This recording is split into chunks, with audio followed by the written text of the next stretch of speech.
होए जाहे दणी विजय माँ चंडिका भवानी माँ ए जाहे दणी विजय चंडिका भवानी माँ ए जाहे दणी विजय चंडिका भवानी माँ ए जाहे दणी विजय माँ चंडिका भवानी है। मन मंदिर माँ बैठी छई तो चंडिका भवानी माँ मन मंदिर माँ बैठी छई तो चंडिका भवानी है। मन मंदिर माँ बैठी छई तो चंडिका भवानी माँ मन मंदिर माँ बैठी छई तो चंडिका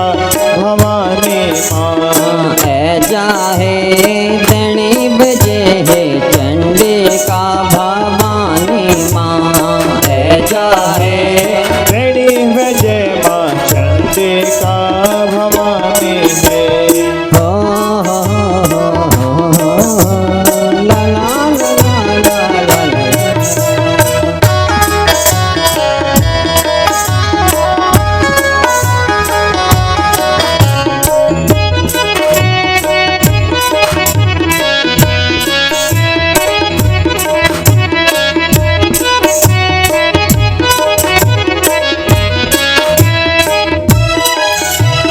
जो दे जस दे माँ चंडिका भवानी माँ हो जो दे जस दे माँ चंडिका भवानी है। जो दे जस दे तो चंडिका भवानी माँ जो दे जस दे तो चंडिका भवानी माँ ते पूजा लगौंद है माँ चंडिका भवानी माँ ते पूजा लगौंद है माता चंडिका भवानी माँ ते पूजा लगौंद है माँ चंडिका भवानी माँ ते पूजा लगौंद है माँ चंडिका भवानी माँ ए जाहे दणी विजय माँ चंडिका भवानी माँ ए जाहे दणी विजय माँ चंडिका भवानी माँ हो ला ला ला ला ला ला हो ला ला ला ला ला।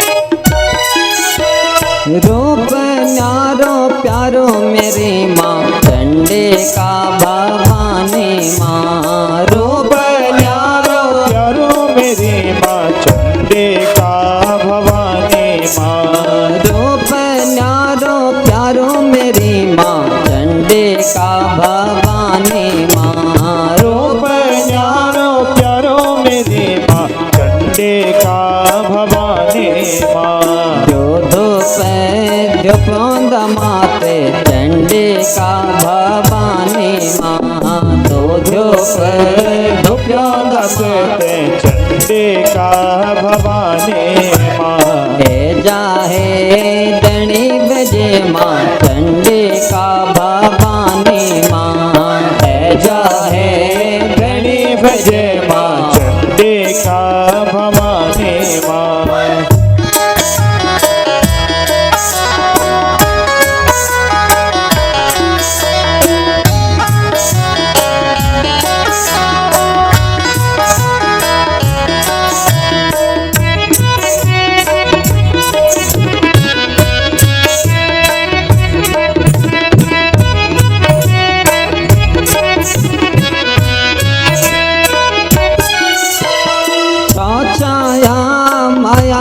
रखी माँ चंडिका भवानी माँ। छाया माया रखी माँ चंडिका भवानी माँ। छाया माया रखी माँ चंडिका भवानी माँ। छाया माया रखी माँ चंडिका भवानी माँ। सबों तेजस्वी वेजे चंडिका भवानी माँ। सबों तेजस्वी वेजे चंडिका भवानी माँ। सबों तेजस्वी वेजे चंडिका भवानी माँ। सबों तेजस्वी वेजे चंडिका भवानी माँ। जाहे धनी बजे माँ चंडिका भवानी माँ। जाहे धनी भजे माँ चंडिका भवानी माँ। जाहे धनी बजे माँ चंडिका भवानी माँ।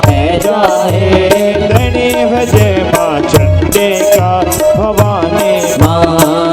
जाहे धनी बजे माँ चंडिका भवानी माँ। जाहे धनी भजे माँ चंडिका भवानी माँ। जाहे धनी बजे माँ चंडिका भवानी माँ। जाहे धनी भजे माँ चंडिका भवानी माँ। जाहे धनी बजे माँ चंडिका भवानी माँ। जाहे धनी भजे माँ चंडिका भवानी माँ चंडिका भवानी माँ। चंडिका भवानी माँ। चंडिका भवानी माँ। बोल जगत जननी जगदम्बा मैया की जय। तो श्री वसुदेव जी महाराज ने द्वारिका में अम्बा यज्ञ किया और इस यज्ञ का फल उनको साक्षात भगवान ही वहाँ प्रकट हो गए। बाद में यह कथा आती है श्राद्ध देव मनु श्रद्धा नाम की इनकी पत्नी जीवन में संतान का अभाव रहा तो वशिष्ठ बाबा के पास में आए और श्राद्धदेव मनु ने कहा कि बाबा मैं पुत्र कामेष्टि यज्ञ करना चाहता हूँ। तो वशिष्ठ बाबा ने पुत्र कामेष्टि यज्ञ किया और जिस समय संकल्प पढ़ रहे थे उस समय वशिष्ठ बाबा ने श्रद्धा से कहा कि तुम्हारी जो मनोकामना है ना वो संकल्प में रखो, क्योंकि संकल्प उसे कहते हैं सम्यक कल्पना इति संकल्प। हमारा सनातन धर्म ऐसा दिव्य दर्पण है, इसमें आप जैसा देखोगे वैसा ही प्रतिबिंब आपको दिखाई देता है। हाँ, आप दर्पण के सामने खड़े हो जाओ तो जैसा श्रृंगार आपने कर रखा होगा, जैसा स्वरूप आपने बना रखा होगा, वही स्वरूप आपको दर्पण के अंदर से दिखाई देगा। तो हमारे यहाँ सनातन धर्म में क्या है कि जब हम कोई पूजा पाठ यज्ञ अनुष्ठान करते हैं तो उससे पूर्व वहाँ संकल्प किया जाता है। हाँ, आचार्य लोग कहते हैं कि अपना गोत्र, अपना नाम, अपने गांव का नाम, किस लिए यज्ञ करना चाह रहे हो, वो सब मनोकामना वहाँ रखी जाती है। क्योंकि संकल्प में आपने जो मनोकामना रख दी वही मनोकामना पूर्ण होनी है। तो यहाँ श्राद्धदेव मन तो चाहते हैं कि मेरे जीवन में पुत्र आए, लेकिन श्रद्धा नाम की इनकी जो पत्नी है वो चाहती हैं कि मेरे जीवन में पुत्र आए। संकल्प हुआ और कालांतर में इस श्रद्धा के गर्भ से एक पुत्री पैदा हुआ। इसका नाम रखा इला। श्राद्धदेव मनु के अंदर भाव आया, गुरु वशिष्ठ के मंत्र ऐसे झूठे नहीं हो सकते। मैंने तो यहाँ पुत्र की कामना को लेकर के यही क्या किया था, लेकिन यहाँ पुत्र कैसे पैदा हो गए? इसका मतलब क्या श्राद्धदेव मनु पुत्री नहीं चाहते थे? श्राद्ध मन को ये इस बात की चिंता थी, मैं पधार जाऊंगा तो मेरे इस शासन को कौन देखेगा, इस गद्दी पर कौन बैठेगा, मेरी प्रजा का पालन पोषण कौन करेगा, इसलिए पुत्र की कामना चाह रहे हैं। तो वशिष्ठ बाबा के पास में आए। वशिष्ठ बाबा ने कहा कि राजा इसमें मेरी गलती नहीं है। बोले फिर? अपनी पत्नी को जाकर के पूछ। अरे वो चाहती थी कि हमारे जीवन में पुत्र आए, इसलिए मैंने जो संकल्प लिया है वो पुत्री का लिया था, इसलिए तुम्हारे जीवन में यहाँ पुत्र आ गया। तो कहा कि बाबा मैं तो पुत्र चाहता था। तो वशिष्ठ बाबा ने कहा चिंता मत करो, मैं तुम्हारी इस बेटी को ही बेटा बना देता।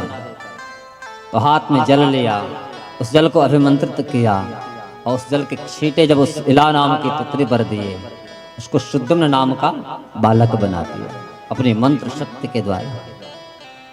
और एक दिन वही शुद्धम्न इलावर्त खंड में आए, जिस इलावर्त खंड को भोले बाबा ने श्रापित किया हुआ है। एक दिन माँ पार्वती के साथ हास प्रहास कर रहे थे, सप्तऋषि वहां पहुंच गए और माँ बड़ी लज्जित हुई, भोले बाबा से कहा कि तुम्हारा दरबार नित्य खुला रहता है, जाओ मर्जी जिसकी वो चला आता है। उसी क्षण भोले बाबा ने उस क्षेत्र को ही श्रापित कर दिया कि यहाँ जो भी पुरुष आएगा वो स्त्री योनि में चला जाए। तो शुद्धम्न गया उस क्षेत्र में, जिस घोड़े पर बैठा हुआ था वो घोड़ा घोड़ी बन गया, शुद्धम्न वहां पुनः स्त्री बन गई। चंद्रमा के पुत्र बुद्ध वहां, उनकी दृष्टि इस इला पर पड़ी, दोनों के नेत्र मिले, समागम हुआ और पूर्वा नाम का एक बालक भी पैदा हो गया।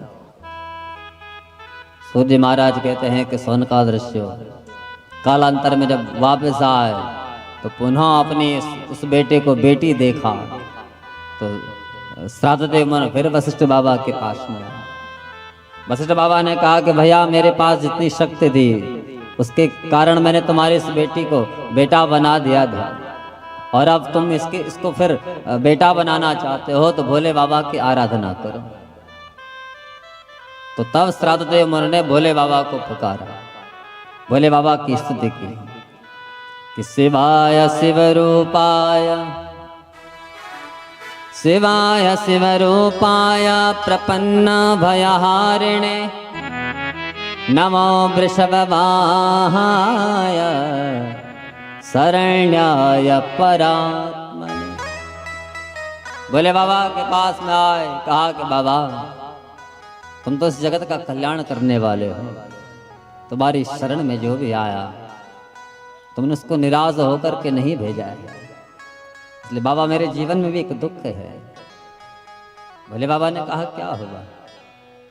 तो ये श्राद्ध देव मनु कहते हैं, कहा कि प्रभु मैं ऐसे पुत्र को चाहता था जिस पीठ को संभाले, मेरे वृद्धावस्था है, न जाने कब पधार जाऊं, और मैं चला गया तो मेरी प्रजा को कौन देखेगा, इस राजपाट को कौन देखेगा।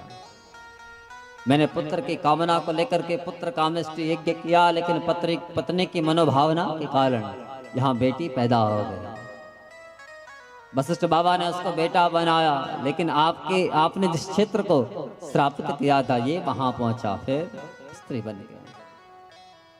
भोले बाबा ने कहा चिंता मत कर, मैं तेरे इस बेटी को 1 महीना पुत्र और 1 महीना बेटी बना सकता हूँ, क्योंकि भोले बाबा के अंदर तो समत्व की भावना है।